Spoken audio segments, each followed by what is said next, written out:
Dieu, un homme de Dieu qui va se présenter car il est un maillon essentiel dans le réseau leader. Je suis le pasteur Siloué David Cohen-Zana. Je suis le directeur exécutif de l'agence missionnaire Appel, entendue par Appel l'action pour la prière, l'évangélisation et le leadership pour la croissance de l'Église.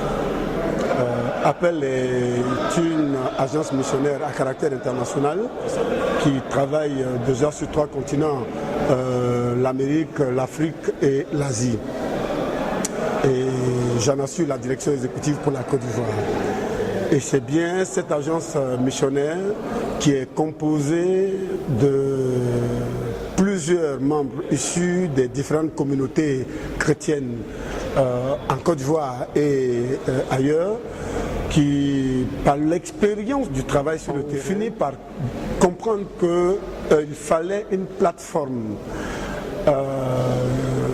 unificatrice qui va rassembler l'ensemble de l'Église autour de ses ministères, autour du potentiel que Dieu a investi en elle pour lui permettre de se développer. C'est cela qui a amené la création du REFIS. C'est une agence missionnaire dont la vocation est de sensibiliser, mobiliser l'Église à l'évangélisation, à un leadership accompli, à une action missionnaire effective sur le terrain. Nous, on appelle ça mobiliser l'Église à préparer le retour de Jésus. De même, le REFIS n'est pas une église, ce n'est pas un ministère, c'est un programme. Un programme qui se tient périodiquement, normalement dans son agenda chaque année. On assiste à un décalage actuellement. Oui, parce que après le REFIS 2001, il y a eu un décalage d'environ 15 ans pour que nous ayons le REFIS 2016.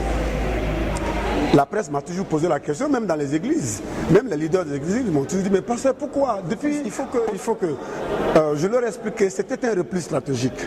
En fait, après le REFIS 2001 qui a vu la participation du Dr Yonggi, où l'église entière s'est mobilisée pour faire le plein du stade de Faux-Boigny pendant 2 jours, nous avons pensé qu'il était bon que le REFIS soit clairement et bien présenté au corps de Christ, à ses leaders, pour leur permettre non seulement de bien comprendre de quoi il s'agit, mais pour avoir leur adhésion. Parce que vous ne pouvez pas servir quelqu'un sans son adhésion. Vous ne pouvez pas travailler pour le bien-être de quelqu'un sans son adhésion.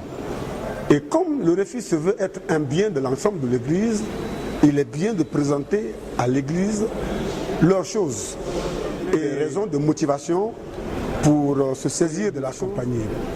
C'est ce travail de proximité qui a pris un peu de temps parce qu'il nous fallait rencontrer les églises, il nous fallait rencontrer les présidents des dénominations, il nous fallait rencontrer les présidents des fédérations, il nous fallait rencontrer du corps de Christ en Côte d'Ivoire pour leur expliquer et expliquer à chacun pourquoi le REFIS n'est pas rattaché à une fédération, pourquoi le REFIS n'est pas rattaché à une dénomination, pour ne pas que dans le REFIS, il y ait le poids d'une dénomination contre une autre, une fédération contre une autre.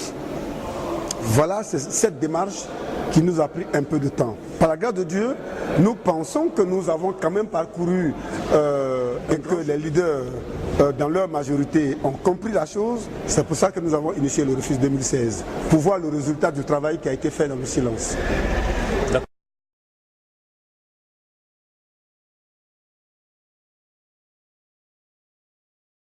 Votre question, elle est judicieuse. Pourquoi on commence avec un événement au stade de Faux-Boigny et puis on va à la BAE? Le stade de Faux-Boigny, il y a une grande différence. Très bien. Mais il faut comprendre que la raison, elle est très simple. Il y a au stade actuel des réalisations du stade de Faux-Boigny qui font que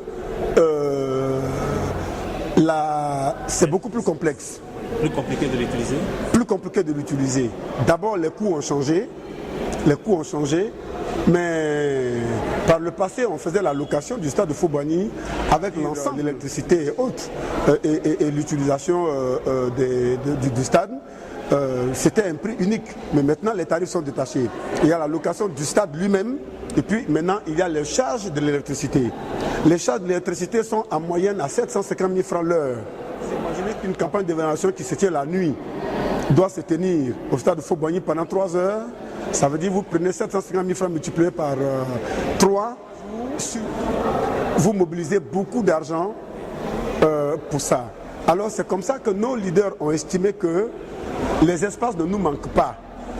Cet argent qu'on va prendre pour aller louer le stade et payer des frais d'électricité, ces frais-là peuvent être utilisés même s'il faut le dimensionner, de manière à ce que le but soit toujours atteint. Parce que ce qu'on poursuit, c'est d'atteindre le but.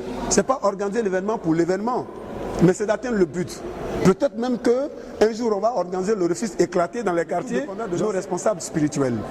Mais pour l'heure, le stade de Faux-Boigny, c'est vraiment les contraintes administratives liées à sa location qui font qu'on n'a pas voulu y aller. Mais ça ne signifie pas que la mobilisation est inférieure à 2001.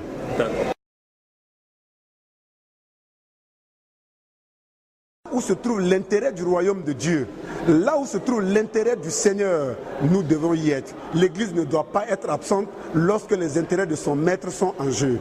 S'il vous plaît, ensemble la main dans la main pour montrer que nous sommes une famille, nous sommes un corps qui appartient au Seigneur Jésus. Dieu vous bénisse.